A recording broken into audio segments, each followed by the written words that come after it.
तो आज हम लोग ट्रायंगल का अगला फार्मूला देखेंगे। तो देखिए ट्रायंगल का जो अगला फार्मूला है, अब हम लोग देखेंगे कैसा होता है। ठीक है, ट्रायंगल है यहाँ पे। ठीक है, जैसे कोई ट्रायंगल है, ये ए हो गया, बी सी, इसका साइड दे रखा है कि ये ए है, बी है, सी। अब यहाँ समझिए कि किसी भी दो साइड के बीच का अगर एंगल दे रखा है, जैसे ये दो साइड है, इसके बीच का एंगल दे रखा है, ये अल्फा हो गया, ये बीटा हो गया, ये गामा हो गया। ठीक है, तो किसी भी दो साइड के बीच का अगर एंगल दिया होगा तो हम लोग एरिया कैसे निकालेंगे। तो समझिए इसका एरिया अगर हम लोग को निकालना है, अब इसका एरिया हम लोग कैसे निकालेंगे तो समझिए। तो इसका एरिया हो जाएगा 1/2। यहाँ पर हम लोग को देखना है क्या, देखिए यहाँ पर अगर हम लोग दो साइड लेते हैं बी और सी, तो इसके बीच का एंगल क्या है, अल्फा है। तो इससे हम लोग कैसे फॉर्मूला बनाएंगे एरिया का। तो देखिए यहाँ पर साइड क्या है, बी सी, तो हाफ बी सी। अब ये एंगल कौन सा है, अल्फा। ठीक है, तो यहाँ पर क्या हो जाएगा, साइन अल्फा। ये हो गया हम लोग का एरिया का फॉर्मूला। ठीक है, अब इसी को अगर हम लोग एंगल अगर चेंज कर देंगे तो साइड भी दो अलग अलग हो जाएगा। ठीक है, जैसे बीटा हम लोग लें।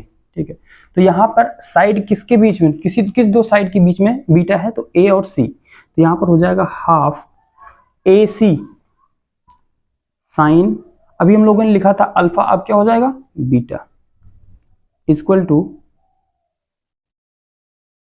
टू यहां पर अब गामा अगर लिखना है तो हम लोग लिखेंगे हाफ। अब गामा किसके बीच में है, किस दो साइड के बीच में है, ए बी, तो half A B sine gamma. ये हो गया हम लोग का एरिया के लिए फॉर्मूला। कब होगा ये एरिया, कब ये अप्लाई किया जाएगा एरिया का फॉर्मूला, जब कोई भी दो साइड दिया हो, उसके बीच का एंगल हम लोग को पता होगा, तब हम लोग इस फॉर्मूले को यूज करेंगे। अच्छा, ये बात करें कि एरिया इसका मैक्सिमम कब होगा, तो जब अल्फा क्या हो जाएगा, 90 डिग्री हो जाएगा। तो साइन 90 का मान कितना होता है, साइन 90 का मान 1 होता है। ठीक है, और ये हम लोग का साइन में मैक्सिमम वैल्यू होता है। तो यहाँ पर अगर हम लोग लिखना चाहें कि राइट एंगल ट्रायंगल जो होता है 90 डिग्री का, ठीक है, यहाँ पर 90 डिग्री होता है, ये राइट एंगल ट्रायंगल में ये 90 डिग्री होता है, इसको हम लोग ए बोल दें और इसको बी बोल दें। तो इस ट्रायंगल के लिए फॉर्मूला क्या हो जाएगा, तो एरिया का फॉर्मूला हो जाएगा हाफ ए बी साइन, यहाँ 90 डिग्री है, ये दोनों साइड के बीच का जो एंगल होता है वही हम लोग यहाँ लिखते हैं। तो साइन 90 हो जाएगा, और यहाँ पर ये हो जाएगा half A B into sine 90 1 होता है। ठीक है, साइन 90 1 होता है, तो इसका मल्टीप्लाई करेंगे तो हो जाएगा हाफ ए बी। ये हो जाएगा हम लोग का एरिया के लिए फॉर्मूला राइट एंगल ट्रायंगल के लिए, राइट एंगल ट्रायंगल के लिए। ठीक है, इस फॉर्मूले पर हम लोग एक क्वेश्चन सॉल्व करते हैं, देखिए कैसे होगा। तो जैसे ये ट्रायंगल है, ए है, बी और सी, यहाँ पर मान लेते कोई एंगल दे रखा है, ये मान लेते 30 डिग्री है। ठीक है, और यहाँ पर दो साइड दे रखा है, मान लेते इसको 5 हो जाएगा, ये 6 हो जाएगा। ये तो यहाँ पर देखिए किसी भी दो साइड के बीच में एंगल दे रखा है, तो इसके लिए हम लोग को फार्मूला पता है, एरिया निकालना हम लोग को। ध्यान समझिएगा, यहाँ पर हम लोग को निकालना क्या है, एरिया हम लोग निकाल रहे हैं केवल। ठीक है, तो एरिया कैसे निकलेगा क्योंकि किसी भी ट्रायंगल का अगर हम लोग को पेरीमीटर निकालना, तो सिंपल सा साइड को हम लोग सभी साइड को ऐड कर देंगे, वो पेरीमीटर हो जाता है। लेकिन एरिया अलग अलग होता है हर एक ट्रायंगल का, तो उसको हम लोग समझते हैं। तो यहाँ पर एरिया क्या हो जाएगा, अभी हम लोगों ने पढ़ा कि हाफ जो दो साइड से के बीच में जो एंगल है, ठीक है, हम लोग को वो साइड लेना है जिसके बीच में, जिन दो साइड के बीच में वो एंगल है। ठीक है, तो यहाँ पर हो जाएगा हाफ ये 5 इंटू 6 इंटू, अब यहाँ पर 30 डिग्री है, तो यहाँ पर हम लोग क्या लिखेंगे, साइन 30 डिग्री। ठीक है, अब इसको हम लोग को सॉल्व कर लेना कैसे, तो समझिए ध्यान से देखिए, यहाँ पर दिया है 1/2 गुणते 5 इंटू 6 गुणते, अब साइन 30 कितना होता है, 1/2 होता है।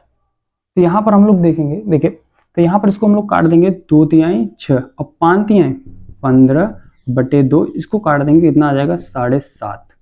ठीक है, अगर ये मीटर में होगा तो मीटर स्क्वायर, यहाँ पर समझिए अगर ये मीटर में होता, ठीक है, तो यहाँ पर मीटर स्क्वायर होता, क्योंकि एरिया का जो यूनिट होता है मीटर स्क्वायर होता है या सेंटीमीटर होगा तो सेंटीमीटर स्क्वायर होगा, जो भी होगा स्क्वायर में होगा, ठीक है ना। ये हो गया हम लोग का एक क्वेश्चन सॉल्व हो गया।